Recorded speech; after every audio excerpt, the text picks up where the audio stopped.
Hallelujah.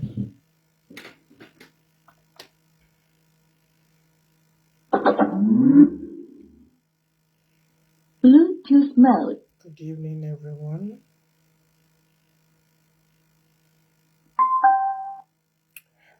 Good evening, good evening, good evening.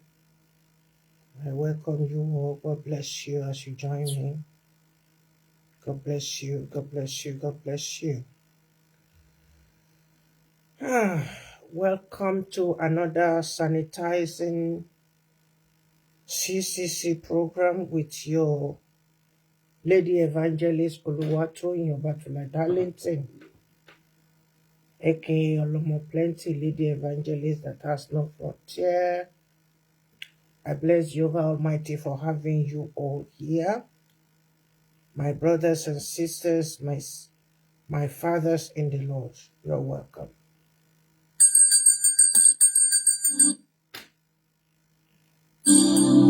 Sọ fún ìjọ pé ayé dúró dè é. Ẹ sọ fún ìjọ pé ayé dúró dè ìjọ. Ẹ sọ fún ìjọ pé ayé dúró dè é. Ẹ sọ fún ìjọ pé ayé dúró dè ìjọ. Ayé ti ṣìnà, ó wá ìrànwọ́. Ayọ̀, message me on WhatsApp. Remind me, please. Ẹ sọ fún ìjọ pé ayé dúró dè ìjọ. Àní ìjọ tí yóò tọ́ ayé sọ́nà sún bẹ lójú ọ̀nà. Father Samuel, good evening. Ẹ sọ fún ìjọ pé ayé dúró dè ìjọ. Royal Highness Oluwamuyi. Ìwọ nìjọ èmi nìjọ. My son. God bless you. I like this your title now. His Royal Highness. Wow. Tomiwa boy, God bless you. God bless your ministry. Mo máa ṣọ́ everybody pé mo ní aṣọ olówó ńlá ní ìpamọ́ ṣáà ní ọ̀pọ̀lọpọ̀ gbé lọ sínú ìjọ. Olúborí Akínlẹ́yẹ ẹ̀kálẹ́ ṣáà ní ọ̀pọ̀lọpọ̀ gbé lọ sínú ìjọ. Ń ta gbé káàkiri. Ìjọ ti sọ ojúlówó pàtàkì kíkalẹ̀ rẹ̀. Ìjọ tètè wá rí kó tó dìpọ̀ pẹ́. Ara Kristi ló yẹ kí ìjọ ó jẹ́. Bẹ́ẹ̀ni. Ìyàwó Kristi ló yẹ kí ìjọ ó jẹ́. Ẹbí Kristi ló yẹ kí ìjọ ó jẹ́. Tó yẹ kó jẹ́ nìyẹn. Agbo Kristi ló yẹ kí ìjọ ó jẹ́. Ọ̀wọ́n òtítọ́ ló yẹ kí ìjọ ó jẹ́. Ìyá mi, ìrísí rẹ̀ gẹ́gẹ́ bí ìjọ. Ó yẹ kó mú ẹlòmíràn lọ́kàn lé. My sister, my darling sister from Ó yẹ kó tó ẹlòmíràn sójú ọ̀nà ni. Ó yẹ kó fa àwọn tó ń ṣègbè kúrò nínú ìparun. Ọmọ mi kọ́. Ẹ lọ sí gbogbo ayé ẹ lọ wá sí ọmọ ìlérí àti májẹ̀mú. èyí ni iṣẹ́ ìjọ. Hallelujah. Ṣùgbọ́n kẹ́nikẹ́ni bá wọ ọ́ sùnsùnsùn. Olúwa kú iṣẹ́ mi bàbá mi, please.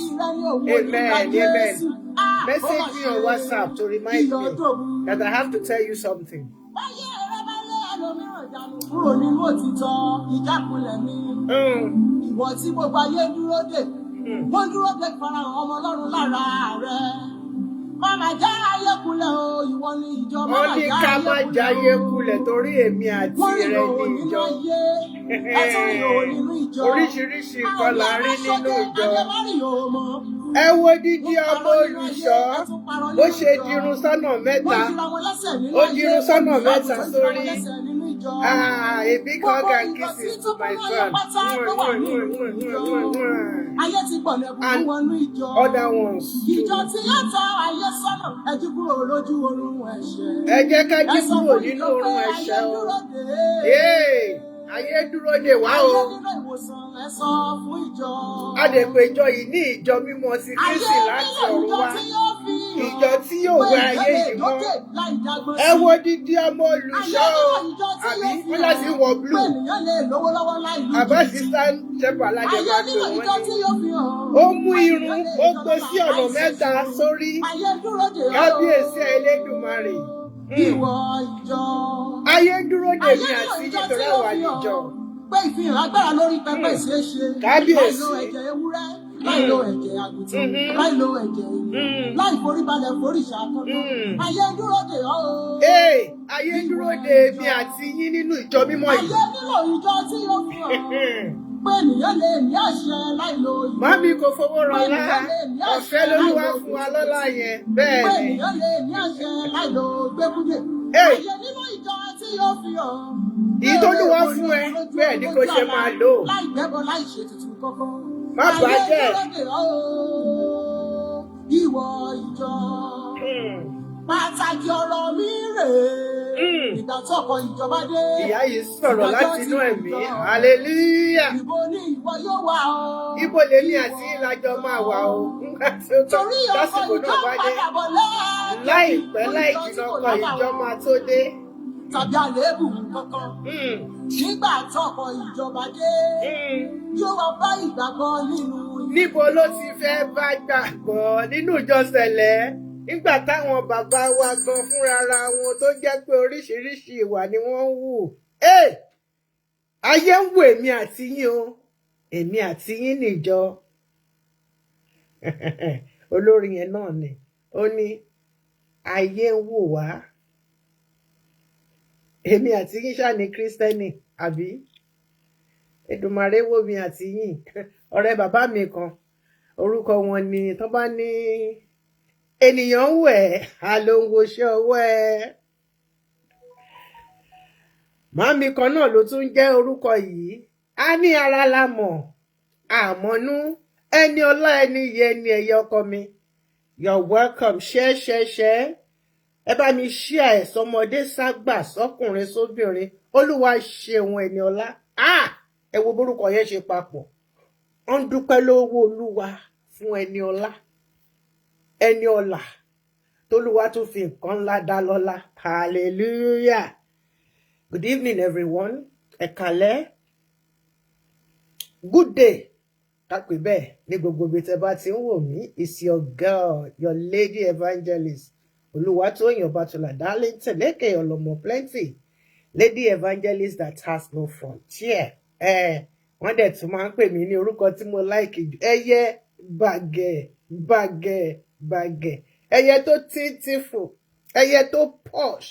Ẹyẹ tó wà spirit filled. Ẹyẹ tó wà endowed with the fear of Jehovah Almighty in whatever she does. Hallelujah. Èmi náà kọ́, Ọlọ́run ni. Ẹni ara àwọn àṣà pé ká máa dirun sórí náà la tún gbé wá. Ká máa dirun sórí. Ẹni tẹ́ ń wò nísàlẹ̀ yẹn, ọ̀rọ̀ ló bá mo kó mo rò wá. Ṣé rí kò sígbà tí ìtàn máa bẹ̀rẹ̀ tí kò ní parí. Ìtàn tá a ti ń bá bọ̀ láti bí oṣù méjì mẹ́ta àná ìjẹta, ibi tí ọ̀rọ̀ náà tó fẹ́ forí sọ ni. Ẹ jẹ́ ká máa ṣọ́ra. Irọ́ ò dáa, èké ò lérè. Irọ́ ò dáa, èké ò lérè. Today is 19th of June 2025. And the time here is 21:16 Central European Time. Ṣé mọ̀ pé àwọn dádì wa, bàbá wa, àti ẹ̀kú wa mọ bá ṣe máa pè wọ́n sìn torí wọ́n ti gboyè lọ́rùn wọn, wọ́n dẹ̀ tó ti fún wọn ní oyè tán dẹ̀ wọ̀ sìn, kéèpù náà wọ̀. Oyè wo ni mo máa pe uncle mi? Ẹ jẹ́ kí n padà máa pè wọ́n lọ Uncle Jimoh. I love calling him Uncle Jimoh. He doesn't know the reason why. Ẹni tí mo bá nífẹ̀ẹ́ sí, I will give you a special name. Ẹyẹ tó wà spicy, God bless you, my sweetheart. Papa Kwame, comment allez-vous? Àwọn tí Luton nìyẹn. God bless you, sir. Soyez la bienvenue. Olúwa ló bùn mi. Jehovah ló bùn mi, ọmọ Akíntán. God bless you. Àbí Akíntán dẹ̀ ni. Gbogbo ẹ̀ náà ṣáà ni. Ẹ rántí ìṣẹ̀lẹ̀ kan tó ṣẹlẹ̀ ní Parish, àbúrò mi ọmọ bàbá Oschoffa, Benjamin, tó di gbàsgbòs ọ̀rọ̀ voice note tó ṣe voice note tí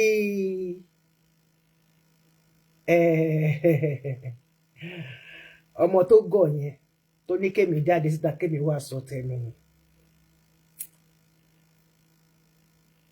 I took it upon myself, search for the person that's, send the message.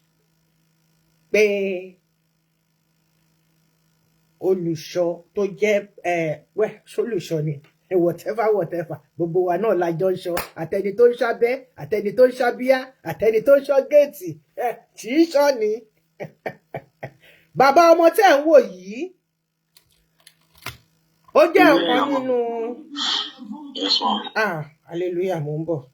Ó jẹ́ kan nínú àwọn alàgbà tó wà ní Great Oschoffa Parish.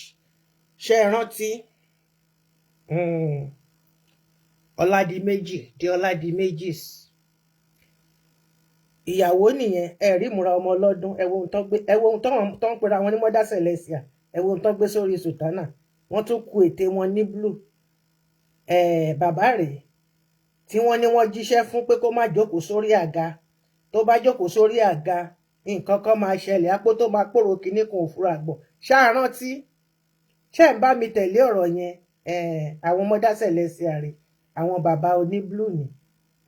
Ṣé ẹ rántí pé nínú voice note yẹn, ọmọkùnrin tí mo bá sọ̀rọ̀ yẹn, èyí tó ń jẹ́ Urel yẹn, ó ní ẹnìkan tó mọ òun wo jẹ́ kí n tiẹ̀ play ẹ̀ fún yín, bí bá play ẹ̀ fún yín lẹ máa understand dáadáa. Ẹ máa rántí fọ́tò eléyìí dáadáa, ṣe wà pé mo ti lo fọ́tò eléyìí rí. Ìkejì ẹ̀ níbi tán ti dúró sórí pulpit, wọ́n ṣàfẹ́ di kíni, wọ́n ṣàfẹ́ di assistant shepherd pẹ̀lú Benjamin, ọmọ mi Benjamin Ọláwálé. Mi lè pè lábúrò mi o, mi bá pè lábúrò mi nítorí pé ojú olùṣọ́ ni. You can't be my brother, you are a son. Àtàkọ́bí mi àti kejì wọn kì í ṣẹgbẹ́ ẹ̀. So LÓKO ọmọ wòlíì, àwọn tèmi nìyẹn, àwọn ọmọ mi tó ta lẹ́nu tí wọn kì í gbàgbé ọ̀rọ̀. LÓKO ọmọ wòlíì. Nígbà tí dádì gbogbo àtọ́jú ẹ̀ ti gbọ́ṣọ lọ́rùn wọn, ṣùgbọ́n tó ṣà ń ṣe bákan ṣá, kọ́ lọ́wọ́n ọbẹ̀ Elédùmarè kó bá mi gbógo padà fún wọn. Ìyẹn His Eminence, àbí kí n tiẹ̀ pè wọ́n ní oyè wo ni wọ́n máa fi ń pe bàbá Bàdànà, torí àmọ́ ìta lè pè wọ́n sìn kó má lọ di wàhálà sí wọn lọ́rùn lọ́dọ̀ Talon.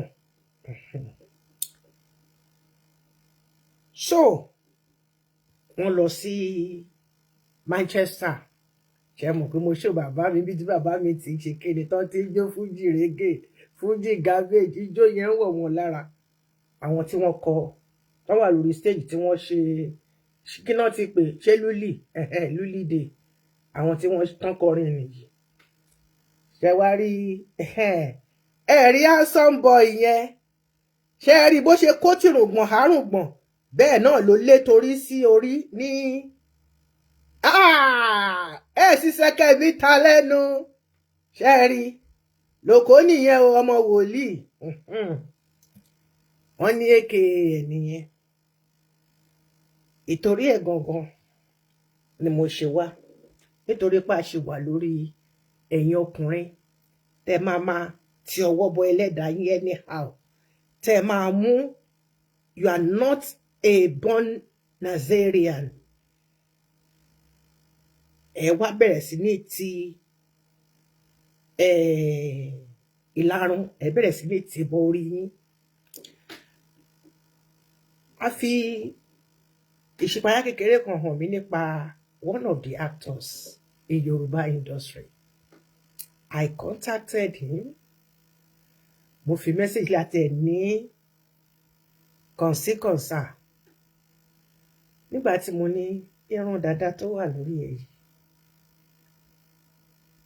kò yẹ kó ṣe, lọ tún kúrò, kò bẹ́lẹ̀dẹ̀ ìlàjà. Ẹ mọ̀ pé tẹ́ bá lọ irun pọ̀ mọ́ra yín lórí, ó ní nǹkan kan àti nǹkan kan tó ń bá rìn yín. Àtobìnrin tó ń ṣoge àtọkùnrin tó ń ṣoge. Ṣé mọ̀ pọ́kùnrin ti ń lóyún sìn, ọkùnrin tí ń bá obìnrin gbé oyún òpin ayé ti dé. Ọmọkùnrin yìí ó wà nínú ọ́díò yẹn tí yẹn sọ pé òun fi mẹ́sẹ̀jì rán, but kò sọ pé ọmọ ẹni yẹn ni o. Tẹ́ bá fẹ́ mo lè play the whole audio fún yín. Bàbá mi ò rán ọmọ níṣẹ́ fàyàtì, kò ní rán mi níṣẹ́ ìdajì. Iṣẹ́ ìránṣẹ́ mi ó máa ń pé pérépéré. Mo ti ń wá ẹni tó ń jẹ́ tó pè ní LÓKO nínú message, nínú conversation mi pẹ̀lú ẹ̀. Mo ti ń wá tipẹ́ torí sọ pé ẹnìkan tó mọ̀ ọ́n. Bàbá àti ìyá ẹ̀ nìyẹn ò dẹ̀dà pé ní pé bóyá bàbá ni tiẹ̀, ṣùgbọ́n ìyàwó is the stepmother. Ìyá ẹni tó bá ti fẹ́ bàbá ẹni, ẹni tó bá ti fẹ́ kinní kan ẹgbẹ́ ìyá ẹni náà ṣáàdì bá ṣe máa sọ. Ẹgbẹ́ orin tí wọ́n kọ, orin wọn dùn. Ara ènìyàn lè kúrú ṣùgbọ́n kò túmọ̀ sí pé Ọlọ́run ò rí ọ. Ságéù kúrú ṣùgbọ́n ó gorí igi skámórì. Jésù Kristi sọ fún pé sọ̀kalẹ̀ wá lónìí nígbàlà wọlé rẹ. Ẹni tó kúrú tó wà ńbẹ̀ yẹn ké aleluya.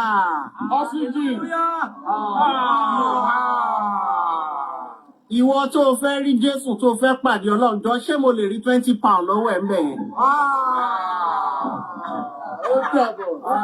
Ìjọ wo ni mo fẹ́ make ẹ́ níṣẹ́ ìránṣẹ́ ìbáyìí? God bless him, so handsome. So handsome. Ṣùgbọ́n ẹ wo ohun tó gbé sórí. Nǹkan tí mo fẹ́ kọ́ nìyẹn, fọ́tò ni mo ń wá jàre. Where is the picture? Download tí mo ṣe ló wà bẹ́ẹ̀. Torí mo ń láti ẹ jẹ́ kí n lọ wá fọ́tò ẹ̀ wá. Ibi tẹ́ ti máa rí fọ́tò yẹn gangan ní bó ṣe ṣe gan, bẹ́ẹ̀ ló tún kórun sí. Kẹ́rí ní kẹ́ má kórun gbọ̀nsẹ̀ náà. Genzin ni àbí nǹkan tó ń lọ ni. Ṣùgbọ́n ẹ trim ẹ lọlẹ̀ pátápátá. Torí ẹ jẹ́ ká máa mọ̀ yín tó bá dẹ̀ pé ẹ fẹ́ di àfáà súlẹ̀ ká kú máa pè ní àfáà Lukumon. Ṣé mọ̀ pé Lukumon ló ń jẹ́ already. So good evening bàbá mi Ọláṣùbọ̀mí, iyì ṣùbọ̀mí, gbogbo ẹ̀ ṣùbọ̀mí. Ẹ tún ṣe bí ọmọ, ẹ máa ṣe bí ọmọ fáwọn òbí yín kalẹ̀ láṣẹ ìdìbò. Àwọn ọmọ wa tó wá ṣe bí ọmọ wọ́n á ṣe bẹ́ẹ̀ fẹ́yìn náà láṣẹ ìdọ̀bà rẹ̀. Irùngbọ̀n rèé, ó tún ṣe sọ̀rọ̀ síwájú bíi tògúfe, ó tún wá ṣe kíni. Nǹkan táwọn gẹ̀ẹ́sì wà like àwọn máa fi ṣeré ni. Hallelujah. Ṣé wá rí tó kọ̀ǹsáànì mi nígbà tí mo rí fídíò yẹn, òun ni ti irun orí ẹ̀ yìí. Ẹ jọ̀ọ́,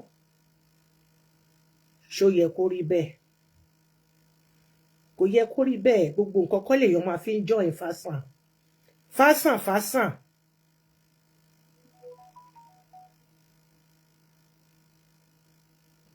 Ẹ wo ohun tó ṣe sí orí. Ọ̀nà mẹ́ta ló pín irun orí ẹ̀ sí. Eléyìí dẹ̀ làwọn tó dẹ̀ ń kọrin ògo. Àwọn akọrin ògo rèé o. See how handsome this guy is.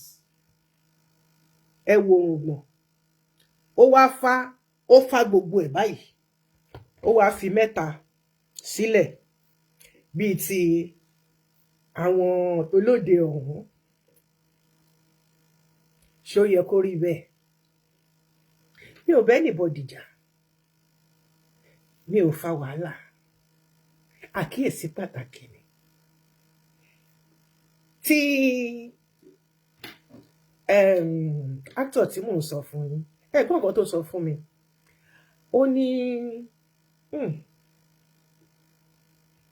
ó ní logo tòun nìyẹn. Mo ní ìbádẹ́ dá o, tẹ bá lọ gẹ irun yẹn kẹ́ jẹ́ kí irun yẹn wà natural o. ó ní kò sẹ́ni tó lè bá òun sọ ó dẹ̀ ní all well and good.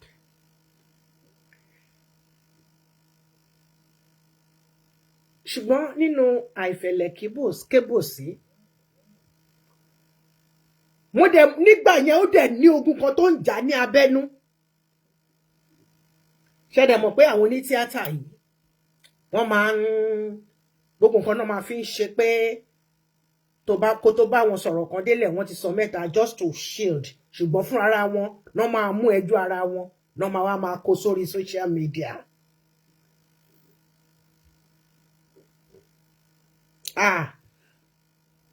ó ní bóun ṣe wà everything is fine pẹ̀lú òun everything is perfect kìnnìkan agbúdúgbúdú mo dẹ̀ lókè mo ní ẹ má bínú mo lọ́mọdé ló ń ṣe mí wọn nírú ẹ̀ ò ní ṣe mí mọ́ ọjọ́ mi. nígbà tí mo wá wà nínú fọ́rùmù kan àwọn fọ́rùmù Yorùbá ṣá he happened to be a member there tí n bá post anything síbẹ̀ kò lè ṣe kó má wò ṣẹ́rí iṣẹ́ tiwa ni tá bá wà nínú group tó bá post nǹkan tó bá fẹ́ mọ àwọn tó wò àwọn tó gbọ́ ẹni tí ó kàn tí kìíní yẹn kàn deliver fún ọ tí kò wò kò sí kankan. Queen Phoebian, God bless you as you join us. Welcome. Èèyàn mi pàtàkì àbúrò mi rẹpẹtẹ Awónúsì, God bless you sir. Ìjọ Olúwa ńkọ́ akúpalẹ̀ mọ́ kórè olùkórè akórè fún wa o. Ṣó yẹ kí ọmọ àgbà assistant shepherd di Great Oschoffa Parish ṣó yẹ kó ṣerun báyìí sórí ọ̀nà mẹ́ta ló pín irun yẹn sí tẹ́ bá fẹ́ mọ̀ dáadáa ṣẹ́rí pé méjì ló wà wájú ṣẹ́rí kan tó kù lẹ́yìn tó dá dúró.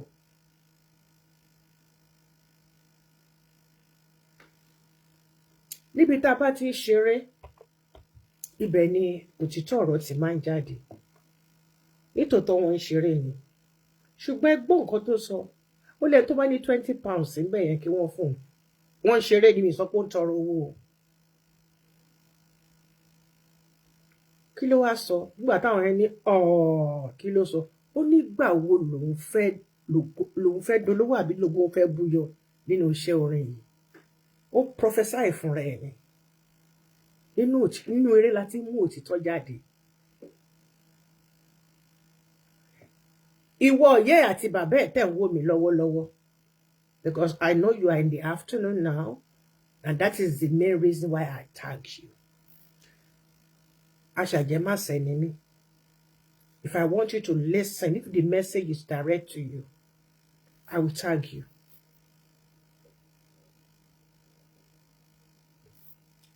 Ṣó yẹ kó rí bẹ́ẹ̀.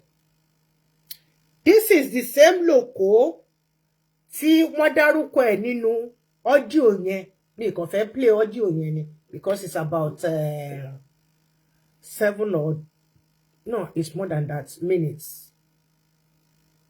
Bí tí mo ti ń fi ọ̀rọ̀ wá ọ̀rọ̀ lẹ́nu ọmọ yẹn wípé báwo ni ọ̀rọ̀ ṣe di nǹkan tó lọ kan ti Benjamin tí Ronke tó fi láti lọ mẹ́sẹ̀jì Benjamin. Ṣé mo pa ṣọ́ọ̀tì kéèsì yẹn gbà yẹn tó jẹ́ pé iṣẹ́ fàbú ni arranged iṣẹ́ ni ṣùgbọ́n she doesn't expect that it will escalate. Èmi dẹ̀kọ́ mi ò mẹ́mbà tó Parish mi ní ẹni tó ń post kọ̀kọ́ sí mi ní àtinú Oschoffa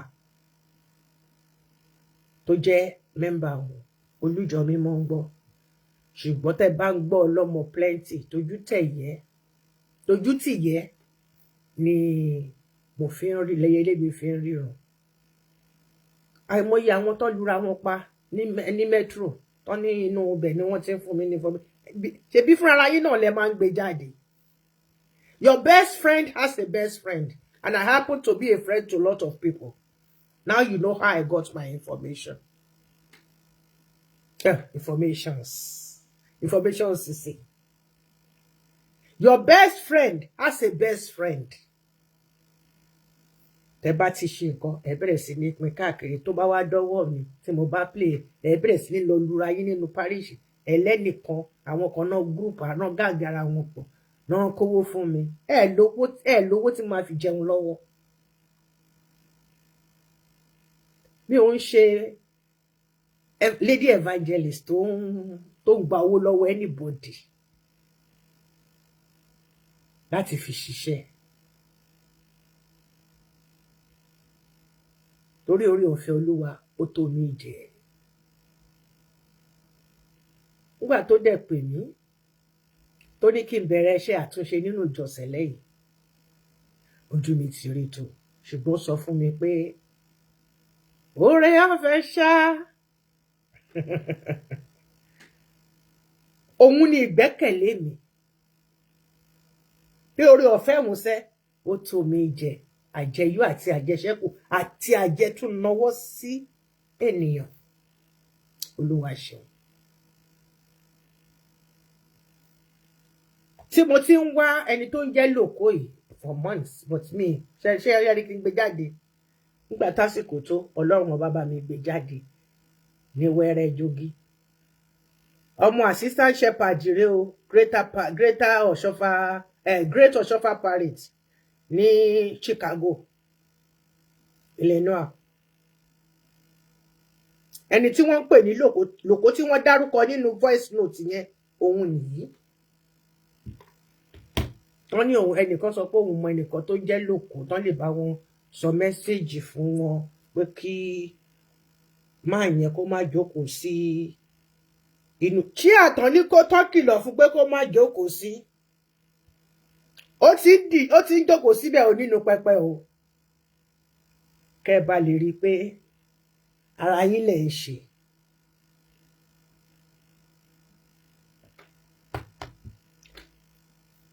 Sherry, this very lady tá ń sọ yìí, she's nothing but a 4125 in the whole of Chicago. Gbogbo wọn èèyàn ni wọ́n mọ̀. Èdè ni wọ́n máa fi ń jíṣẹ́ nínú church. Èdè àwọn kérúbù. Òun kẹ̀dẹ̀ ní ọmọ bàbá kérúbù ni.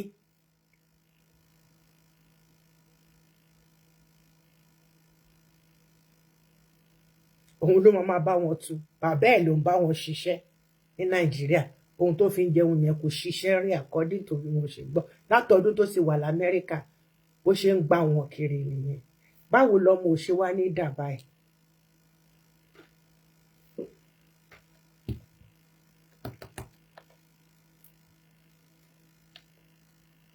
Báwo ni ọmọ ò ṣe ní dàbá ẹ̀? Ọmọlẹ́wà, God bless you, ẹwà náà ní bàjẹ́.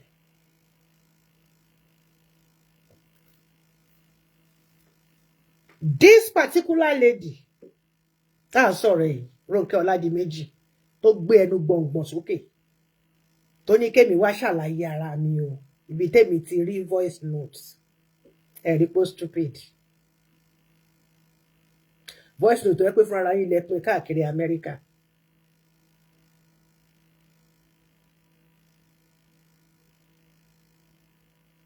This very lady, ìyá ọmọ yìí, tó jẹ́ ìyàwó olùṣọ́ kí lorúkọ shepherding assistant àgbà ọ̀nà ṣe ń pè àwọn náà, gbogbo wọn blue náà kúkú ń wọ̀. Ní ọjọ́ harvest ọmọdé, kẹ́ríkẹ́rí ó kẹ̀kẹ́ nínú parish yẹn. Ìwọ tó péré ní Mother Celestia nìyẹn o. Mother Celestia Oladimeji. Òun ló bí LÓKO Lukumon yìí, òun ló bí. The man yẹn, òun ni stepfather So tó bá dẹ̀ ti sọ pé nìkan stepfather ó ti di father náà nìyẹn. Hallelujah.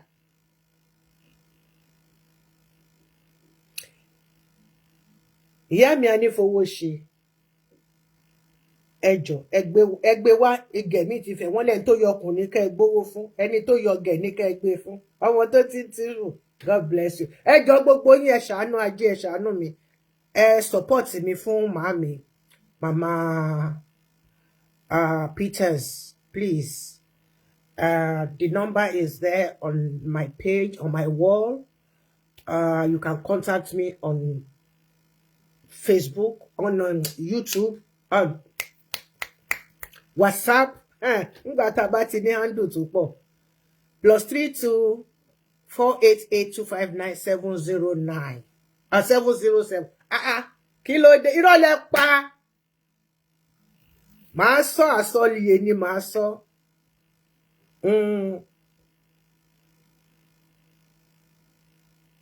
Ẹ jọ̀ọ́ bá mi share kíní sínú forum because mo rí pé àwọn èrò pọ̀ nínú forum bẹ́ẹ̀ tí wọ́n ton debate nínú forum wa lecture ní lecture room. Ẹ jọ̀ọ́ bá mi share program yìí síbẹ̀. Wọ́n lè ṣe máa retí pé mo máa wá síbí. Lady yìí Ronke Oladimeji yìí òun ló bí Lóko. Ìyá ẹ̀ ni wòlíì. Òun náà fi pè ní Lóko ọmọ wòlíì. Lukumon ló ń jẹ́. Òun fúnra rẹ̀ ọmọ bàbá àgbà kan nínú kérúbù ni. Ọmọ bàbá mi Agánlé Kòkó ẹ káàbọ̀ sà. Lọ́jọ́ ìkórè ọmọdé ẹ jẹ́ kí n pin ẹ. God bless you ìyá mi. Mi ò sí nínú page orí wall ni mo wà kò ṣe pin. Anyway ẹ jẹ́ kí n kàn like ẹ síbẹ̀ mo tó bá wá nọ́mbà wá lè rí.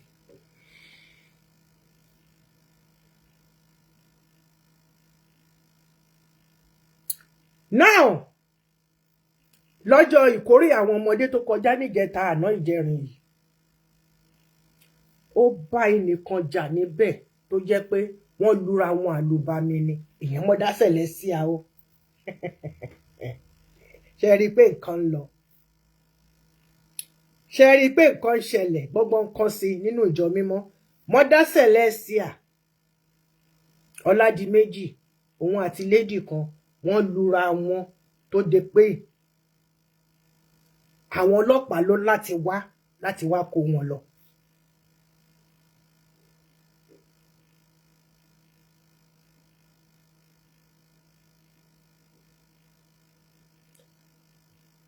Tó bá ti halẹ̀ mọ́ Káyọ̀dé àwọn kan bíi tèmi ẹfún ṣayọ mọ́tádé ṣolúwá tóyìn kan gbogbo ránran òun ẹ̀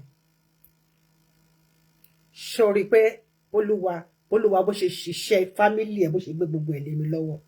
Ọ̀nà tọ́lọ́run gbà ṣòro láti ṣe iṣẹ́ rẹ̀. Ọ̀nà rẹ̀ nìkan kò mọ̀ àwa máa rí ìdí ní.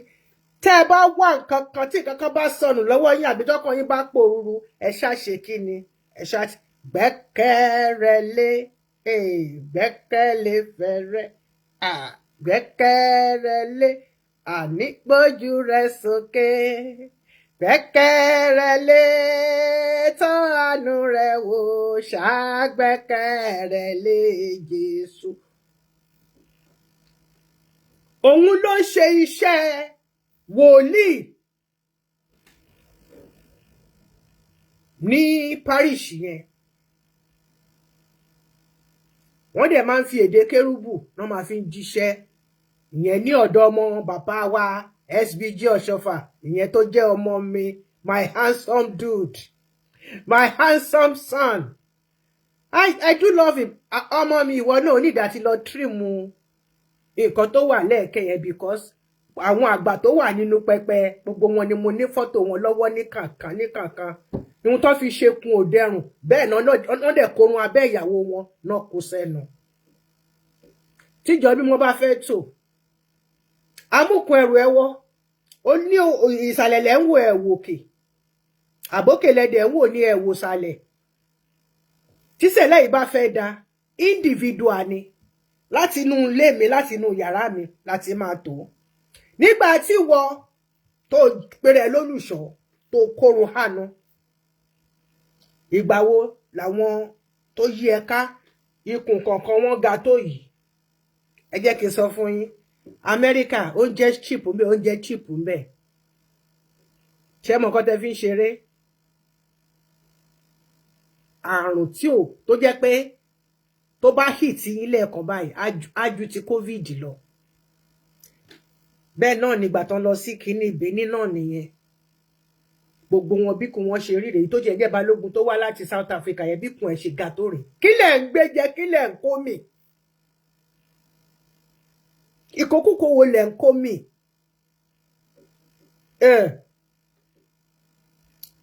ẹ jẹ́ kí n là fún wa ṣe rí ọ̀pọ̀ nínú wọn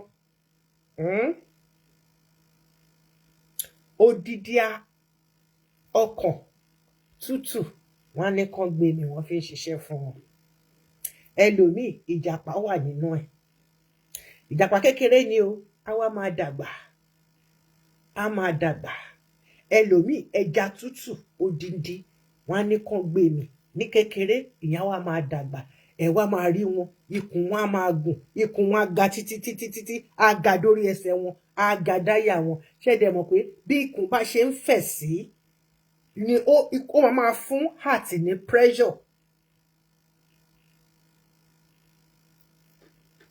ẹ jáyé o ayé kọ́ lẹ̀ ń jẹun torí mo béèrè kíní yẹn nígbà kan mo ní ẹjọ́ torí mo mọ nǹkan tí mo rí tí mo fi béèrè wọ́n ṣáà ní kí n gbé kúrò wọ́n ní kí n púùlù kíní yẹn down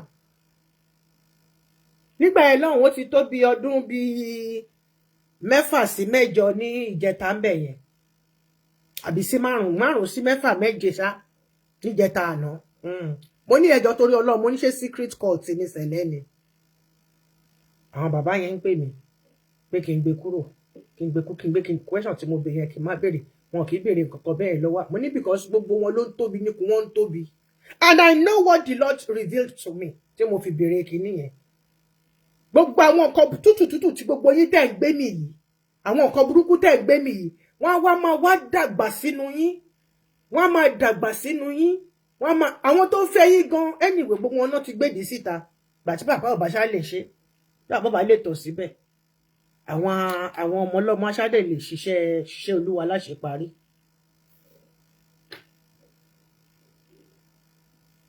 Kò sí olùṣọ́ kan l'Amẹ́ríkà ń bẹ̀ yẹn tí òun àti ẹ̀bùn tí wọn ti jọ bu ọ̀rẹ́ gan ni wọ́n pàṣípàṣírò pàdípàdì ní òun àtẹ̀bùn gbogbo ẹnu ni mo fi sọ títí kan bàbá Ọlọ́run ní Ṣọlá kò sẹ́ni tí ò tí bù a máa halẹ̀ mọ́ wọn torí pé bàbá ẹ̀ jẹ́ àgbà kérúbù wọ́n ṣiṣẹ́ kérúbù fún un. Wo àbúrò mi lọ fọkàn balẹ̀ ohun tó ń tán lọ́dún eégún ọmọ aláàgbà àfowóràkàrà jẹ̀kọ lọ fọkàn balẹ̀. Má kí bàbá oníbàbá sórí ìrìn àti ìjà ẹbí torí ẹjọ́ ẹbí ló ń rò lẹ́yìn.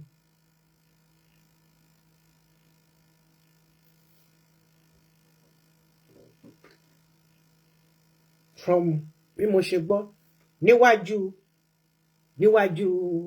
ọ̀nkú mi ọ̀nkú Jímọ̀ kòrókòrò báyìí ló ṣe blast bàbá Ọlọ́run ní Ṣọlá. Iṣẹ́ Olúwa náà ni iṣẹ́ Olúwa náà ni iṣẹ́ tó máa ń pò mọ́ṣẹ́ tó máa ń pò mọ́gi tó máa ń pò mọ́ gbogbo ẹ̀. Gbogbo àwọn bàbá tẹ́ rí kún wọn dẹ̀ndẹ̀dẹ̀ndẹ̀ yẹn oúnjẹ kan náà ń jẹ débẹ̀ ìjẹkújẹ ni o ẹ̀yin ìyàwó wọn torí pé ẹ̀dẹ̀ tí rẹ́ni tó ń tọ̀ síbẹ̀ fún yín lẹ́yìn kí bàbá ṣàpalẹ̀ mọ́ kó ṣàpá yín kó máa lọ. Ẹ sọ fáwọn ọkọ yín kó lọ ṣe operation kó lọ kó gbogbo àwọn kìíní yẹn dànù kò ṣiṣẹ́ mọ́. Àwọn kìíní yẹn ló mú gbogbo wọn síkì ajára bùkà ẹ̀rí wọ́n wá mú àmùrè pẹpẹ tó jẹ́ pé tẹ bá lò ẹ̀yin jẹ́ ìrírí kí bàbá Ọ̀ṣọ́fà kọ́kọ́ tó bẹ̀rẹ̀ gàjì irọ́ lè gbà àwẹ̀ bẹ́ẹ̀ ni lórí fífi yìí ni fífi ló bá dé àdúrà kí bàbá má lè ṣe mọ́ káwọn ọmọ kéékèèké kan máa tọ̀ síbẹ̀ ìtorí ẹ̀ wọ́n tún máa kó ẹran fún wọn jẹ ọkùnrin tó bá ti wọ 60 maximum in fact 55 protein yìí gbọ́dọ̀ lọ sílẹ̀ kí vegetable yíyá ẹran red meat gan ó tiẹ̀ ti dè wọ̀ ṣùgbọ́n bẹ́ẹ̀ ṣe máa kó sínú abọ́ rẹ̀.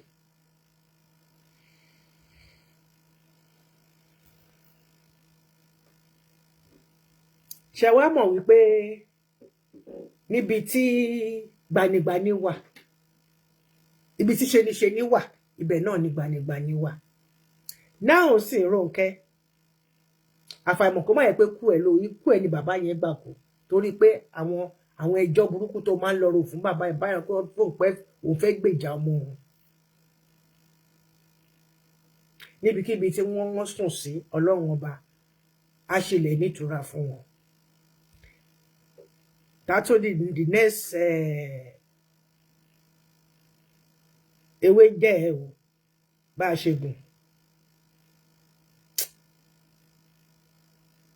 Ó dẹ̀ lè pa tó bá pa irọ́ mọ́ yín according to nǹkan tí mo gbọ́ wọ́n ní tó bá pa irọ́ mọ́ yín àfi Jésù nìkan ló lè tú yín kúrò nínú irọ́ yẹn gbogbo àwọn ọ̀rọ̀ burúkú tó lọ fi kó bàbá ní bàbá tó bàbá ní bàbá fi kú nìyẹn básìkò bàbá yẹn ti ẹ̀ṣìtọ̀ bàbá yẹn ó ti lè ní free time àbí àwọn fúbọ́là ṣáà máa ń gba extra time.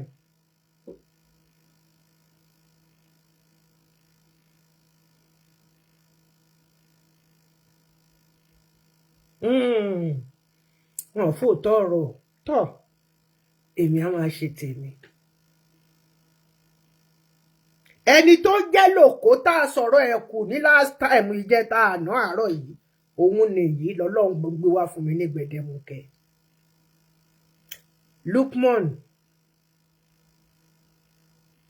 sórí gbogbo nonsense tó ṣe tó wá mú tó wá fa ọmọ ṣẹlẹ̀ ó fa irun ẹ̀ round ó wá dì ní mẹ́ta sórí ó wá yọ ìkan ìyẹn wá dúró báyìí ṣé iṣẹ́ ni màmá ẹ fi ṣe fún ẹ lọ rẹ gbogbo nǹkan tó wà lórí ẹ̀yìn kúrò kó jẹ́ kí irun ẹ kó grow normal ká kó lọ wá àwọn wòlíì tó dáa kọ́kọ́ bẹ́ẹ̀ fọ orí ẹ̀. You are handsome enough. Oh, need that gbogbo nǹkan tó fi lé ayé ẹ̀ dánwò lára yẹn. You don't need it.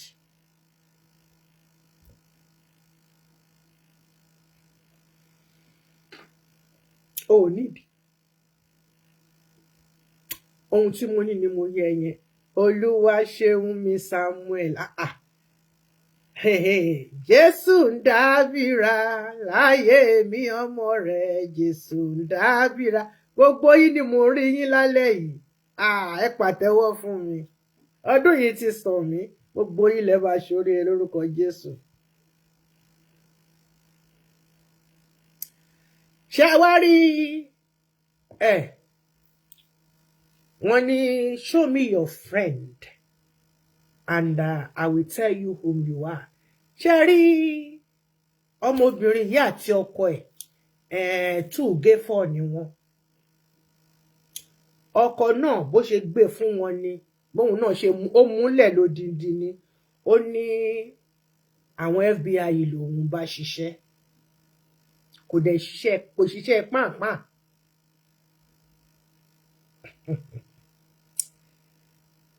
Ó ń kọ̀ tí owó lọ́wọ́ ẹni tó ń fi ìwé ẹ̀ ṣiṣẹ́ ni. Ṣé rí i tí ọ̀pọ̀ nínú yín tẹ́ fi ń ṣera yín ló pọ̀ jù. A dáa fún yín ìyá mi ọmọ Gúrú Màràjì náà dẹ̀ ní tòótọ́. Bí bàbá ẹ̀ náà ṣe kórun hánu nìyẹn o. But bàbá ò ṣe kò kí ni mo ti fẹ́ pe irú orí tó fàyè ẹ̀sìn. Kí la ti fẹ́ pe irú orí tó ń fàyè? Kí la ti fẹ́ pè? ṣé irun Ṣàngó la fẹ́ pè ní àbí irun àtòrí mi ò mọ òòṣà tó nírun bẹ́ẹ̀ yẹn o ẹ má bínú o mi ì mọ òòṣà tó nírun tó gbé sórí yìí o.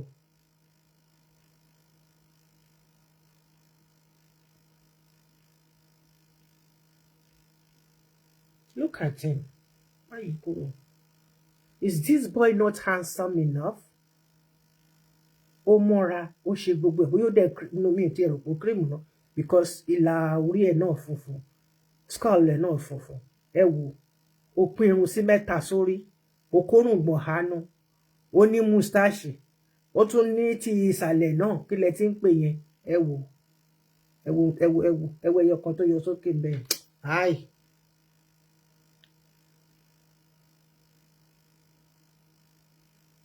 Ẹ wo ṣó yẹ kó rí bẹ́ẹ̀ odidi ọmọ àgbà pẹpẹ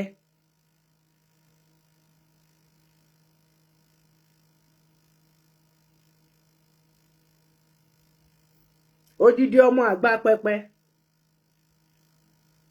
odidi ọmọ àgbà pẹpẹ o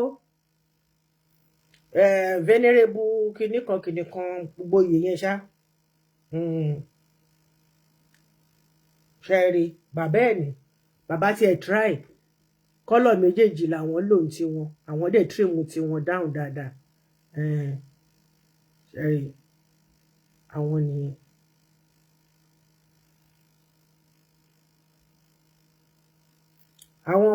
àwọn màdàmú rèé àwọn mọ́dá celestia rèé ṣẹ́ẹ̀rí ṣẹ́ẹ̀rọ́pàá afátán gbé sọ́rùn the black lipstick tán lò wọ́n ti ṣoge kú.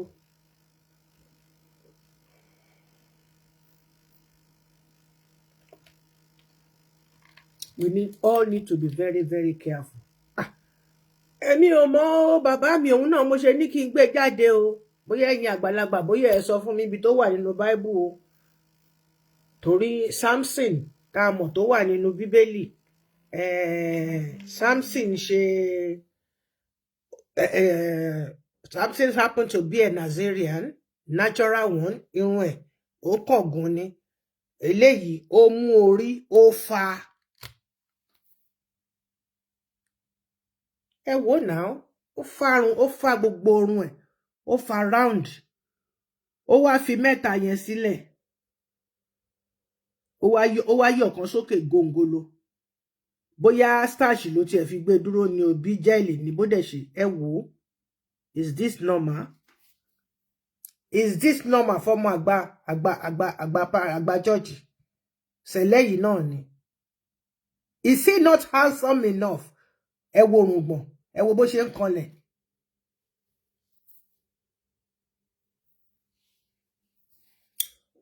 Òun ló dẹ̀ ń kọ́ akọrin ní o. Akọrin lúlì ní o. Ṣé ráyé? Ṣé rírùngbọ̀n? Gbogbo nǹkan burúkú. Òrìṣà gẹ̀ẹ́sì. Òrìṣà gẹ̀ẹ́sì ni. Okay now. Wọ́n ní òrìṣà gẹ̀ẹ́sì náà ń pè o. Gbogbo ohun tẹ̀ ń gbé wọnú ìjọ yìí.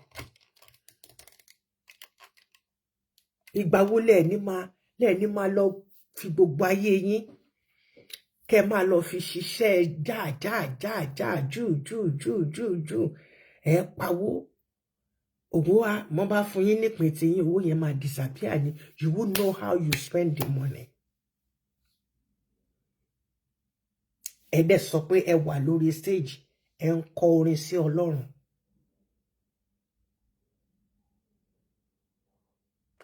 Alo sọnù leléyìí alògbé pati leléyìí ìwọ fúnra ara ẹ níbi tó ti ń ṣeré you gave yourself a prophecy a message.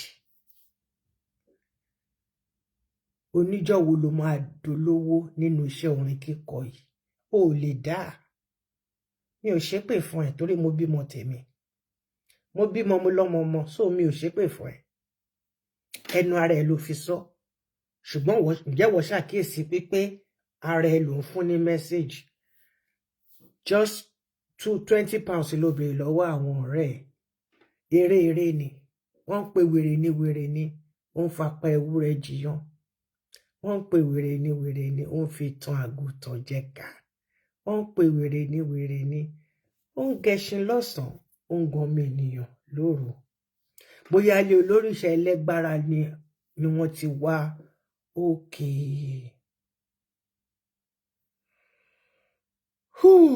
Ó dáa, mo ti gbójú kúrò ń bẹ́ẹ̀ ń gbà yẹn. Ọmọ bàbá mi ti ṣàlàyé ikú yìí jẹ́ gbére o.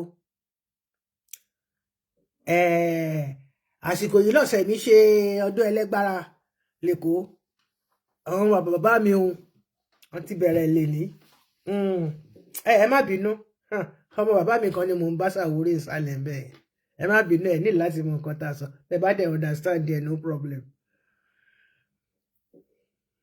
We need to be very, very careful in this food.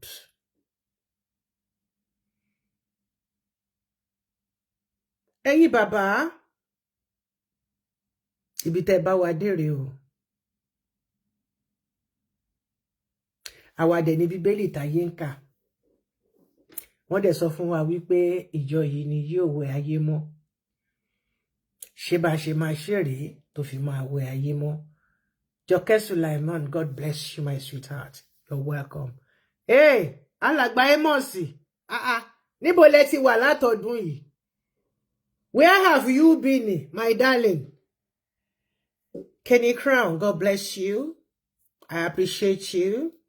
You're welcome. We need to be very, very careful.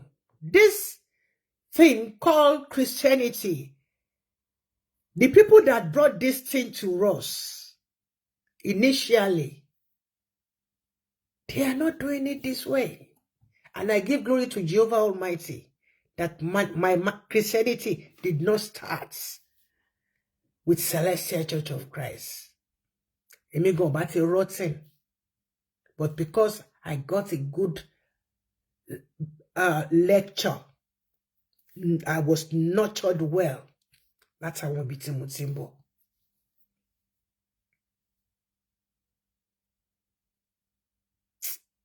It's a pity. You have been around, but I've not seen you on my program for long. You divorced me. Shall we dey fight, Sine? Ogumajao.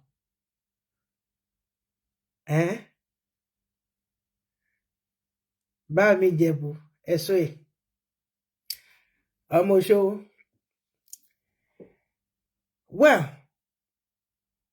alágẹmọ ti bímọ ẹ̀ náà o. Bímọ jodowe, àìmọ̀ jodowe. We all need to be very, very careful. Salvation is an individual race. But because we are together, we pray together, we wear the same regalia. Please, let us help the upcoming ones to know what Celestial, to know the joy that is in Celestial Church of Christ. You've spoiled this generation. You've spoiled everything with this worldly fashion nonsense. Whereas if I keep on saying, don't use Akbereata as your cap, I'm not forcing you. I'm not dictating to you. It's for your own good. Ṣé tó bá sọ pé kíní kan nínú ibi tá ti bí ẹ jáde, èèwọ̀ ẹni, ó gbọ́dọ̀ fẹ́nu kàn. Ṣé wàá sọ wípé nítorí pé orí àwọn ọ̀rẹ́ tí wọ́n ń jẹ, àbí gbogbo èèyàn ló ń jẹ, ìwọ náà wá lọ jẹ. Ó mọ̀ pé ò lè jẹ ẹ̀. Ṣé rí ibi tó máa ń dùn mí jù bẹ́ẹ̀ ni àwọn màmá àgbàlagbà tán wà nínú Celeste. Hey, my handsome dude gbórí wọlé o. Ọmọ bàbá mi, ọmọ bàbá mi, ọmọ bàbá mi táyé lolú òyì làkìkí níwìn ní lójú orogún èjì wọ̀rọ̀ lójú ìyá ẹ̀. ọmọ bàbá mi ogbórí wọlé ìtùnú mi ogbórí wọlé. Thank you for tagging me. I love you, darling. I love you. I do love you. Ẹni tí o bá nífẹ̀ẹ́ sí ni mi máa ń fẹ́ kí nǹkan ṣẹlẹ̀ sí. That is just my... we French, we call it péché mignon. My lovely sin. Péché mignon. My beautiful sin. My beautiful sin is I don't like people doing something contrary to instruction given by the Holy Spirit. Shemo, because èmi ò wá láti mi ò bẹ̀rẹ̀ Christianity láti ìṣẹ̀lẹ̀, so ó máa ń jẹ́ kí n máa hámà lé pé let's do it as it was given. Let's do it as it was given. Because I want to know yẹn wọ́n nígbà tẹ́mi ṣẹ̀ṣẹ̀ wọnú ìṣẹ̀lẹ̀ mo gbádùn gan ni. Ọlọ́run kí ló wá fà á tí gbogbo ẹ̀ pollution everywhere. Gbogbo ẹ̀yin ọmọ bàbá àgbà, gbogbo ẹ̀yin àgbàlagbà ló yẹ kẹ́ ẹ jẹ́ àwòkọ́ṣe fún wa. Ṣùgbọ́n gbà tẹ́yin bàbá náà tẹ́ máa lọ wọṣọ tó transparent, àwọn màmí ìyàwó yín náà bọ́n ṣe máa gbé nípù síta rèé. Aṣọ wọn transparent, ìlẹ̀kẹ̀ tán tún máa gbé sórí ẹ̀ gan. In fact, kò tí ẹ lè dá lẹ̀kẹ̀ mọ̀ yàtọ̀ sátọ̀ torí nẹ́ẹ̀tì ni. Why? Ọmọ 40, 45, 50 tó bá ṣe ń ṣèsùn tó ṣe ń pakuru mọ́ kinní yẹn lollipop tó ṣe ń ṣe, ó gbọ́dọ̀ bá wọn sọ pé ó fẹ́ gba Mother Celestial. Ègún ni, wàhálà ni, it's a burden, it's a yoke. And as for you, my dudes, then kánjú tu Olúọrán nígbà èrò tó sè lọ́bẹ̀, you are all growing, walking faster than your legs, taking all these big babas agbada, then you level yourself with them. Ìwọ pẹ̀lú wọn jọ wá ń wọ kọ́lọ̀ kan náà. Tí wọn ò bá sọ nǹkan kan, ọjọ́ orí á máa sọ nǹkan sí ẹ. Ò bá tó síwájú wọn jù yẹn lọ. The mere fact pé ìwọ náà ti lọ wọrú aṣọ yẹn pẹ̀lú wọn, ó ti di equal pẹ̀lú wọn, ó ti gbé àjàgà sí ẹrẹ lọ́rùn. Tó bá ní kí èèyàn kó lọ ránṣọ fọ́kànnà kó máa fi sùn fún protection, ó ti di nǹkan tẹ́ máa wọ̀ lọ sí church. Àwọn ìkàdẹ̀ ni tó bá ti rí wọn ní àwọn tó bá ti ń wọ fọ́kànnà àwọn wòlíì ni. Gbogbo ẹ tó bá ti ń wọ fọ́kànnà náà ti believe pé wòlíì ni. Òjíṣẹ́ dẹ̀ oríṣiríṣi. Alálà wà ń bẹ̀, aríran wà ń bẹ̀, ẹni tó ń gbọ́ wà ń bẹ̀, ẹni tó jẹ́ pé ìmọ̀ àyà ló ní ó wà ń bẹ̀, ẹni tó oríṣiríṣi. Oríṣiríṣi. Nínú the spirit of the spirit of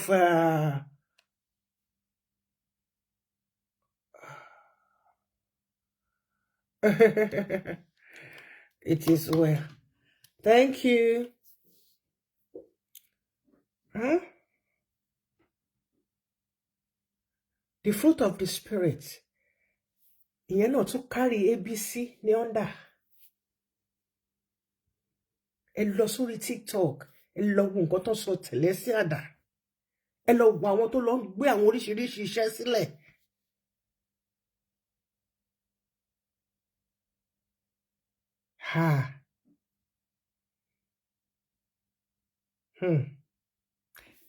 Ẹlẹ́dàá wa yìí ó ṣe pàtàkì, ó ṣe kókó. Má ti ọwọ́ bọ orí ẹ ní tìkùtì. Lọ remove. Oh my God. Ṣé rí àrà tí obìnrin lè fi irun orí ẹ̀ dá, ọkùnrin ò lè fi irun orí ẹ̀ dá ò níṣẹ̀lẹ̀ o. Ṣé mọ̀ pé ẹ̀yin lẹ ń wọnú pẹpẹ. ìyẹn ni obìnrin wá tún wá gbọ́n níjọ mímọ́ ti Celestial láti ọ̀run wá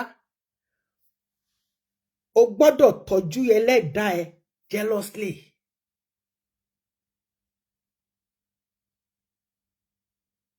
ọmọ tá ti ń bọ̀ ọmọ dá Celestial ó dẹ̀ wà lójú oko ìdọ̀ ẹ̀ máa ré ni pé sorry kìíní ẹ̀ máa jí ni pépé.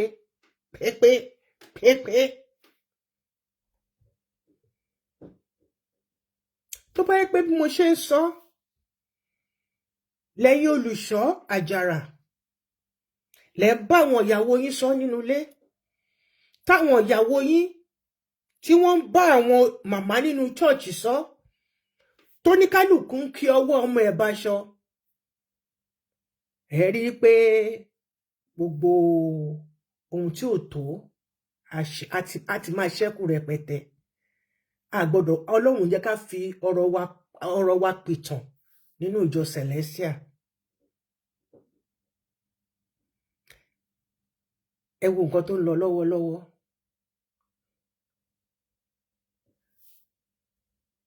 Ọbásanjọ́ ó bá yín parí ìjà yìí tì tó jẹ́ ọmọ Nàìjíríà wa.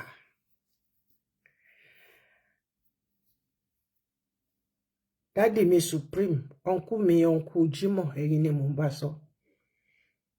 Ọbásanjọ́ pè yín wọ́n ní kẹ́ lọ yanjú ọ̀rọ̀ tó wà nílẹ̀ yìí wọ́n pé gbogbo ẹ̀yin ọmọ Ọ̀ṣọ́fà ṣùgbọ́n gbà tẹ́ kọjá lẹ̀ bàbá yẹn sọ pé òun fẹ́ rí yín mọ́. iná lé tẹ́ rò pé bóyá ẹ lè wá yá gbẹ̀yìn ẹ lè rí yá mọ́ torí pé ẹ wá lọ gbé fún Talon. ǹjẹ́ yìí mọ̀ wípé ẹ kì í ṣe ọmọ ègùn wọ́n bí yín síbẹ̀ ní nítòótọ́.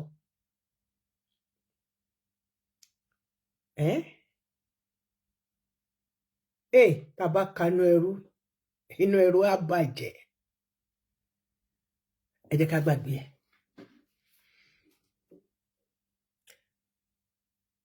kò ní kálukú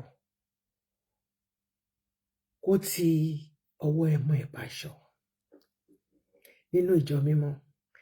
It's an individual race. It's an individual salvation. Ẹ̀sìn bàbá kò gba ọmọ là. Bàbá sọ pé tí bàbá kan bá ti di Christian gbogbo àwọn ẹbí ẹ̀ ni. Táwọn náà tínú wọn ò bá mọ́ sí Ọlọ́run. Yóò àtọ́ra edges. Nítorí kíni? Nítorí màmá wa àṣẹ o.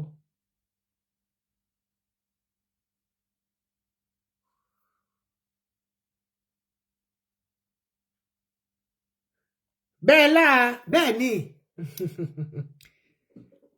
irun tí ọmọkùnrin yìí ṣe sórí yìí ó ti mú tòrìṣà dání.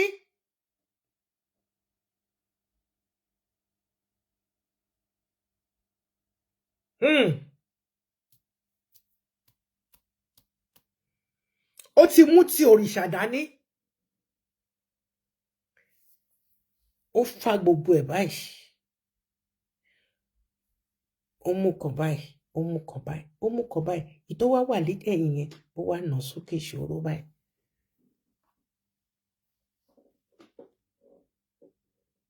Ó ṣọ́ọ̀pù kì í ṣe pé bóyá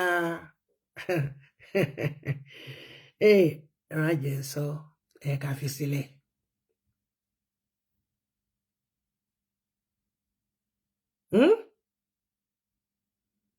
Ó ṣọ́ọ̀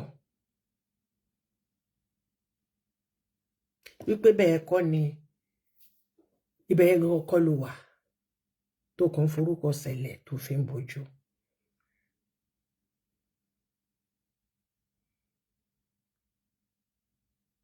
Tó bá yẹ pé nǹkan tó lè fi fìlà bo ni àbí tó lè fi gèlè bo ni ìbá má dáa. Hallelujah, my sweetheart Vicky. God bless you, darling. Tó bá jẹ́ wípé irun mẹ́ta tó ṣe sórí yẹn o lè fi fìlà bò bíi ti dádì mi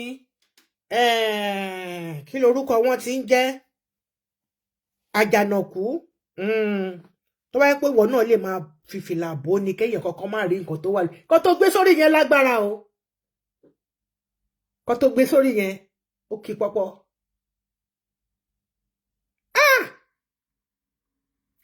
Àwọn tó ń bá ẹ rìn àánú ìyá wọn ṣe mí.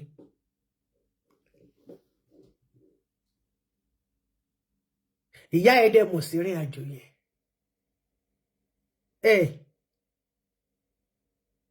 Ibi máa dé máa dé. Ibi máa dé máa dé. Ìkan ló bá ti mú nínú méjèèjì.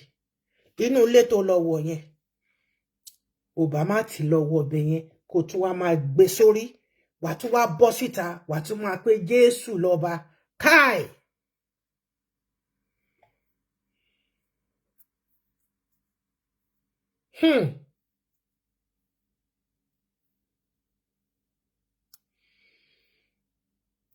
Ó gbérun kíní sórí irun láàárọ̀yè ó gbé sórí ó dẹ̀ wà ní iwájú ó dẹ̀ wà níwájú ẹ̀yin bàbá wọ̀nyí ẹ dẹ̀ ń jó sí orin yẹn.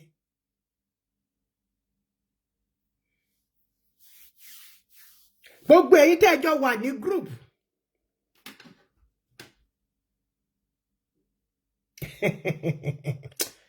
ẹ jẹ́ kí n fọ̀rọ̀ yìí sílẹ̀. God bless each and every one of you. God bless each and every one of us. I really appreciate you. Ronke, inú ilé tó lọ mú ọmọ yìí wọ̀. Èèwọ̀ ló fún jẹ o. Bó ṣe jù bẹ́ẹ̀ lọ.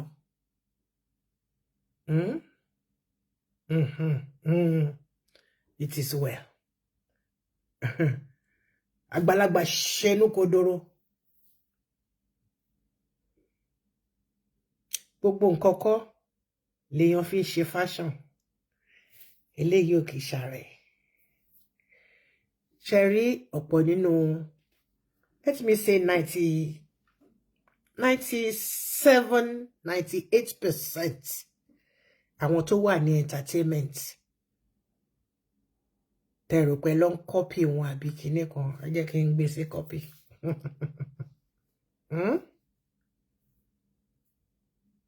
Gbogbo wọn pátápátá ló wà nínú Illuminati. Church of Satan ní gbogbo wọn lọ. Ibẹ̀ náà ti máa lọ́hùn blow. Òun lẹ ṣe máa rí.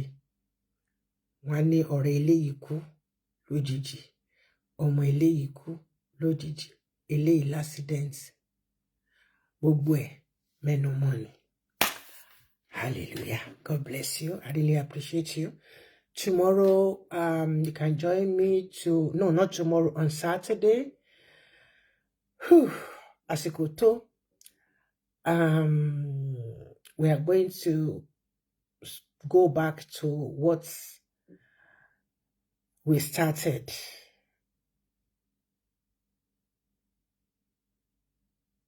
On Nigeria updates. The things going on in the government that concerns Baba, PBAT, àti àwọn senators, ministers. Pàápàá jùlọ EFCC, gbogbo owó tí wọ́n ń gbà látijọ́ yìí, gbogbo owó tí wọ́n rí tó ń wọlé, gbogbo àwọn tí wọ́n arrest. All right, you can inbox me on WhatsApp +32 488 259 707 +32. I don't know this. I can't remember this person. Oluwatomisin Vicky Victoria. Okay. +32 488 259 707. You can inbox me, but you have to introduce yourself. Otherwise, your message will remain there. If I don't know the person behind the shield. Yeah, Nigerian Current Affairs Program. So, God bless us. Yeah, Asikoto. We started it Then I was told, I'm preparing you. So, but now the time has come. We have to know koko ino wewe. In Konshele, in Nigeria. God bless you. I appreciate you. Come out to be politics wonu ọ̀rọ̀ ti celestial wa. Mo bẹ̀ gbogbo wa. Gbogbo ẹ̀yin olùṣọ́. Ẹ bá àwọn ọmọ yín sọ̀rọ̀ nìkan káwọn ọmọ ìjọ yín. What you want is what you want. What you don't want in your parish is what you don't want in your parish. It's not that you want to control their lives, but you want to lead them to righteousness, peace, and everlasting blessing that never dries. You see, I have a forum called CCC Lecture Room in Cotton Loni Benyamo Ijileoro. May Jehovah Almighty bless each and every one of us. Daddy Major Oladile Kalesa, God bless you. I appreciate each and every one of you. God bless you. I love you, love you, love you with the love of Christ. I appreciate you all. Join me on Saturday by the grace of Jehovah Almighty. Pray for me. And please check me on YouTube. My TikTok, I've turned it to picture, leisure picture. I just post picture there just to, because in this country, there is nothing there for TikTok. And as many, I'm going to leave that one till Sunday. Somebody accused me of stealing his glory in this Celestial Church of Christ on this particular media. I give glory to Jehovah Almighty. It's a pity. It's a pity. And to Baba Mary, to Baso Kushe, go and check yourself. To Baba Mary, to Baso you are lacking. Go and check yourself. To ba tin ba mi se tinu e ba tin se meji meta si mi wa ma ri gba. And if I should take your content to get Celestia and I post it on my wall, that should mean something to your brain. Instead of saying that I'm taking your glory and you are watching me. Baba la baba e to watch me. Tenoko. I love you with the love of Christ. Shalom.